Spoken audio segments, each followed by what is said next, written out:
ബിസ്മില്ലാഹിർ റഹ്മാനിർ റഹീം. അൽഹംദുലില്ലാഹി റബ്ബിൽ ആലമീൻ. അല്ലാഹുമ്മ സ്വല്ലി അലാ മുഹമ്മദിൻ വഅലാ ആലി മുഹമ്മദ് വബാരിക് വസല്ലിം അലൈഹി. പ്രിയപ്പെട്ടവരെ, ഖുർആൻ ചിന്താപൂർവം മനസ്സിരുത്തി പഠിക്കുമ്പോൾ ഒരുപാട് കാര്യങ്ങൾ നമ്മുടെ ശ്രദ്ധയിലേക്ക് വരുന്നുണ്ട്.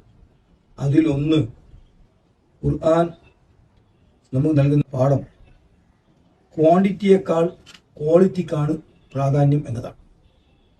കുറേ എണ്ണമുള്ളതുകൊണ്ട്, കുറേ കാര്യങ്ങളുള്ളതുകൊണ്ട് എല്ലാം നന്നാവണമെന്നില്ല. മറിച്ച് ഉള്ളത് ക്വാളിറ്റി ഉള്ളതാവണം, തികവും മികവും ഉള്ളതാവണം എന്നതാണ് പ്രധാനം. സൂറത്തുൽ മുൽക്കിൽ അല്ലാഹു തആല പറഞ്ഞല്ലോ, അല്ലദീ ഖലഖൽ മൗത വൽ ഹയാത ലിയബ്ലുവക്കും അയ്യുക്കും അഹ്സനു അമല. ജനനത്തെയും മരണത്തെയും നിർണയിച്ചവനാണ് അവൻ. ലിയബ്ലുവക്കും, നിങ്ങളെ പരീക്ഷിക്കാൻ. എന്താണ് പരീക്ഷ? അയ്യുക്കും അഹ്സനു അമല, നിങ്ങളിൽ ആരാണ് കർമ്മങ്ങളിൽ ഗുണനിലവാരം പുലർത്തുന്നത് അഥവാ ഇഹ്സാൻ പുലർത്തുന്നത് എന്നാണ് പരീക്ഷയുടെ മർമ്മം.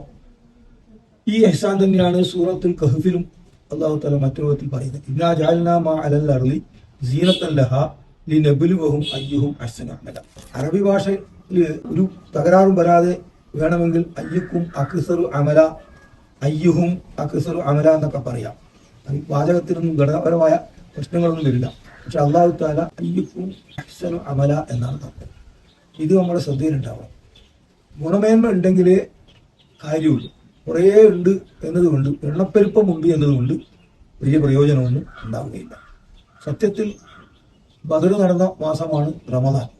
ബദറിൽ നമ്മൾ വിജയിച്ചത് ഈ ഗുണമേന്മ കൊണ്ടാണ്. എണ്ണം 1/3 ഉള്ളൂ. ശത്രു സൈന്യത്തിന്റെ 1/3 താഴെയാണ് നമ്മുടെ എണ്ണം. സന്നാഹങ്ങൾ, സാമഗ്രികൾ ഒക്കെ വളരെ തുച്ഛമാണ്, മറുപക്ഷത്താണ് ധാരാളമുള്ളത്. പക്ഷേ അള്ളാഹുവിന്റെ അനുഗ്രഹത്താൽ ബദറിൽ മുസ്ലിമീങ്ങൾ മഹാവിജയം കരസ്ഥമാക്കി. അതിന് മുഖ്യ നിദാനം നമ്മുടെ ക്വാളിറ്റിയാണ്, മുഅ്മിനീങ്ങൾ പുലർത്തിയ ഗുണനിലവാരമാണ്. ഖുർആൻ പറഞ്ഞിട്ടുണ്ടല്ലോ, നിങ്ങളിൽ 20 നല്ല ക്ഷമാലുക്കളുണ്ടെങ്കിൽ 200 പേരെ അതിജയിക്കാൻ സാധിക്കും. അതിജയിക്കാൻ സാധിക്കുന്ന നിദാനമായ ഗുണം ക്ഷമയാണ്. ക്ഷമ എന്ന് പറഞ്ഞാൽ പീഡനമേൽക്കുമ്പോൾ വിലപിക്കാതിരിക്കലല്ല, അങ്ങനെ സഹിച്ച് കഴിഞ്ഞുകൂടലുമല്ല. മറിച്ച് തെറ്റായ വികാരങ്ങളെയൊക്കെ, പ്രലോഭനങ്ങളെയും പ്രകോപനങ്ങളെയും ഒക്കെ ചെറുത്ത് നിന്ന് ഉറച്ച ഒരു നല്ല നിലപാട് സ്വീകരിക്കലാണ് ക്ഷമ. ഒന്നിനും വീഴാതെ സത്യശുദ്ധമായ നിലപാട് സ്ഥിരമായി പുലർത്തണമെങ്കിൽ നല്ല ക്ഷമ വേണം. അത് ക്ഷമയുടെ ഏറ്റവും ഉയർന്ന പരിധിയിൽ വരുന്നതാണ്. ക്വാളിറ്റി, ക്ഷമയും ഒരു ക്വാളിറ്റിയാണ്. ക്വാളിറ്റി ഉണ്ടാക്കിയെടുക്കുക. നോമ്പിൽ ക്ഷമയുടെ ഒരു പരിശീലനം നടക്കുന്നുണ്ട്.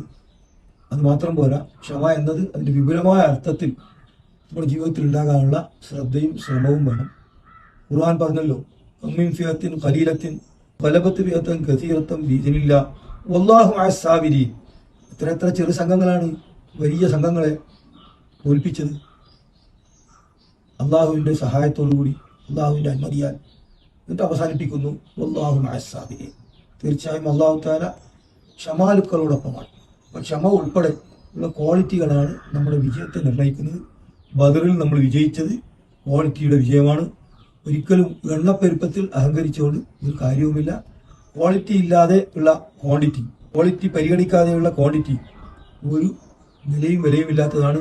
അതിന് നബി സല്ലല്ലാഹു അലൈഹി വസല്ലം പറഞ്ഞല്ലോ, അമീൻ ഖില്ലത്തിൻ യാ റസൂലല്ലാഹ്, ഞങ്ങൾ ചെറുതായതുകൊണ്ട് അല്ലെങ്കിൽ നമുക്ക് പോരായ്മയുള്ളത് കൊണ്ടാണോ എന്ന് ചോദിച്ചപ്പോൾ നബി പറഞ്ഞു, വലാകിന്നക്കും കസീർ, നിങ്ങൾ വളരെയേറെ ഉണ്ടാവും, പക്ഷേ നിങ്ങൾ മലവെള്ളത്തിലെ ചണ്ടി പോലെ ആയിരിക്കും, ഒരു നിലയും വിലയും ഇല്ലാത്ത ഒരവസ്ഥയായിരിക്കും. അതുകൊണ്ട് നമ്മുടെ ജീവിതത്തിൽ ക്വാളിറ്റി ഉണ്ടാക്കുക. എങ്കിൽ ഇനിയും ബദലുകൾ ആവർത്തിക്കാൻ ഇടയുണ്ട്. അല്ലാഹു തആല നമ്മളെ ക്ഷമാലുക്കളെ കൊടുത്ത് ഉൾപ്പെടുത്തി അനുഗ്രഹിക്കുമാറാകട്ടെ. ക്ഷമയെ അള്ളാഹുവിന്റെ റസൂൽ ഈമാന്റെ ഭാഗമായി എണ്ണിയത് മറക്കാതിരിക്കുക. വആഖിറു ദഅവാന അനിൽ ഹംദുലില്ലാഹി റബ്ബിൽ ആലമീൻ.